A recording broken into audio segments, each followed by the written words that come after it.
yet another mass shooting. The US has now recorded the highest number of mass shootings in a year since 2016. 8 people were killed in a Texas mall after a gunman went on a rampage. At least 115 have died in 22 incidents in just the last 4 months. The ongoing plague of mass killing has once again stirred a debate on the urgent need for gun control. US President Joe Biden has renewed calls for a national assault weapons ban and other gun safety measures. He has also slammed Republicans for not taking any concrete action. This comes after Biden signed the US gun control bill last year, which imposed tougher checks on buyers aged below the age of 21. To fix it. I still wish I could find that sentence. Last night, I got a phone call. Last night, I had some neighbors give us a shout, and they just said that we can't be home. Can we come over? So we had several families over, and we just talked about the day-to-day. And then I start thinking once again about our community. You know, we're a very small town that takes care of each other. And I appreciate all the people that have come in and try to help us out. But we're going to need prayer. We're going to need prayer. So please, think about our families here in this community. Think about all the people that are involved. And just let's pray. Jesus, take the wheel.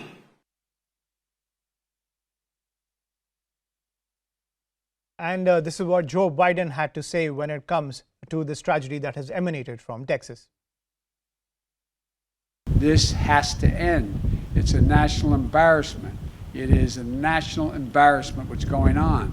And it's not only these mass shootings that are occurring. Every single day, there's a mass shooting in the United States if you count all those who were killed out in the streets of our cities and our rural areas. While we're still waiting for more information regarding the shooter, his motive, the weapons he used, the guns, the magazines, the weapons, the modifications that apparently have taken place to those weapons that are involved here, I don't need to wait another minute, let alone an hour, to take common sense steps that will save the lives in the future and to urge my colleagues in the House and Senate to act. We can ban assault weapons and high-capacity magazines in this country once again. I do believe that voters in America, particularly women, are going to go to the polls with 2 issues on their minds in the next election cycle, and that is guns and abortion. Having been on the ground and in the weeds now for a decade, I see that we are winning. This is how you force change. It isn't just going to happen because of a march or rally or giant protest. Those things are important to create that ongoing momentum and outrage, but it does take the grassroots activism to get this work accomplished. We are not anti-gun. We're not against the Second Amendment. We believe that we must restore the responsibilities that go along with gun rights. There are other peer nations, high-income countries that have high rates of gun ownership, but low rates of gun violence. Those 2 things can coexist. What we have that no peer nation has is this wealthy, powerful special interest that's been allowed to write our nation's gun laws. And joining me on the show is Raymond Vickery, Senior Associate at the Center for Strategic and International Studies. Thank you, Mr. Vickery, for joining us on CNN News 18. My first question when it comes to this entire gun debate in the United States, and I was always of the opinion if Sandy Hook was not a turning point, nothing would be. How do gun lobbies maintain such a vice-like grip to prevent common sense gun reform in the United States? Well, thanks very much for having me. It is truly a national disgrace. It is absolutely true that other countries that have high rates of gun ownership don't have this kind of mayhem occurring on a virtually daily basis. I think the problem is deeper than just the gun manufacturers and the gun lobby. Somehow in this country, the far right has been able to foist a principle on the rest of the nation that somehow we're safer the more guns we have. That simply is not correct. It seems to me that what we have to do is go on a state by state basis now and bring pressure to bear where we can get gun control and try to change what the Supreme Court has said in terms of extending this right to just individuals and disregarding the introductory part of the Second Amendment, which talks about a well-ordered militia being necessary to the safety of the state. This is going to be a long and difficult struggle. We didn't get into this situation overnight, but it is a part of what is going on in this country, and just indicates that all great democracies, India, the US, the great democracies of the world, have an obligation to address the imperfections in their own democracies. We must have free press, we must have judicial independence, and we must have an ability to affect change through the ballot box rather than being gerrymandered out of it, particularly at a state level. So it's going to be difficult. The amount of money which is raised by the gun advocates is very significant here. But that then goes back to the question of whether or not there can be restraints on political fundraising. So this is part of a problem which we have in this democracy, and we look forward to the advice and working with other great democracies, including India, to be able to resolve these problems. But right now, it's out of control and it's a complete disgrace. Right. But Mr. Vikri, you talk about the ballot box, and many polls suggest that over 80% Americans are in favor of common sense gun reform.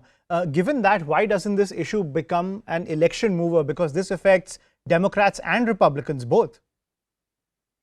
Well, part of it is the problem which I referred to, which we call in the United States gerrymandering, and that is that you draw legislative seats to favor one party or the other.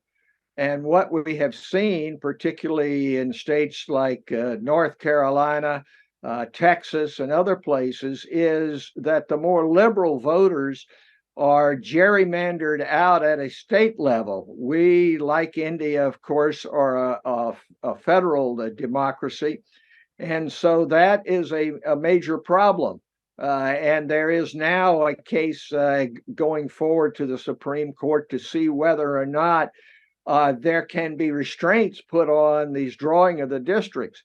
I mentioned North Carolina. In North Carolina, you have a situation in which you have basically a Democratic majority in statewide votes, but because of the way in which the districts are drawn, the legislature is basically veto-proof. So that is a major part of the difficulty. The other part of the difficulty is restraints on political spending. We criticize others, including India, sometime for what happens in terms of money influence, black money, and so forth. But we in the United States basically have legitimized this by calling it campaign contributions. Mm-hmm. And if you can't have any limit on that, and it's free for corporations to be treated like individual people, which is the holding of Citizens United, a case in the Supreme Court, then you have great difficulty. Right. Mr. Vikri, the Republican side keeps blaming woke culture and mental health in the wake of these tragedies. But beyond sound bites, what do they actually achieve when raising those issues, when they claim that there are other factors behind these mass shootings? Well, they gain very little. What happens is they talk about mental health, but then the Republicans are not willing to fully fund the necessary measures to really address effectively mental health. When it comes to these killings, which plainly are very much influenced by the free access to guns, particularly military style rifles, the AR-15, it's always some other problem other than the one which is obvious. Now, it is absolutely true that mental health has a part to play in this. And there are many other factors, racial animosity, ethnic tensions, and so forth. But to try to just look at this problem as something apart from the gun problem is ridiculous. America is awash in guns at this point. Even now, you have liberals, people who are against having guns, getting guns for themselves because they're concerned about their safety and they think it'll make them more safe. So we have a huge problem to address here, but it is common to democracies that we must face these problems. Right. And it is not the case that it can be done on a communal or a ideological attraction of a certain position. And that has been, the problem, the bane of democracy has been this having people who play to the crowd or who play to a particular interest, who Right. put out lies daily into the public discourse. And thank goodness for media outlets such as yours, who delve into these problems and try to find out what the truth is. I mean, there, in addition to other big lies in this country, a big lie has been told by many that guns don't have anything to do with the problem. It's not guns that kill people, it's people who kill people, is the common refrain. Well, every big lie has a little bit of truth in it. And in that case, of course, it is the case that people are in it. But to ignore, as we basically have in this country for the past few decades, the role of this increasing adherence to every person have a gun and therefore we're safer is madness. And and the president, our president, Joe Biden, is absolutely correct that it's embarrassing, and it's something that we as a democracy have to address.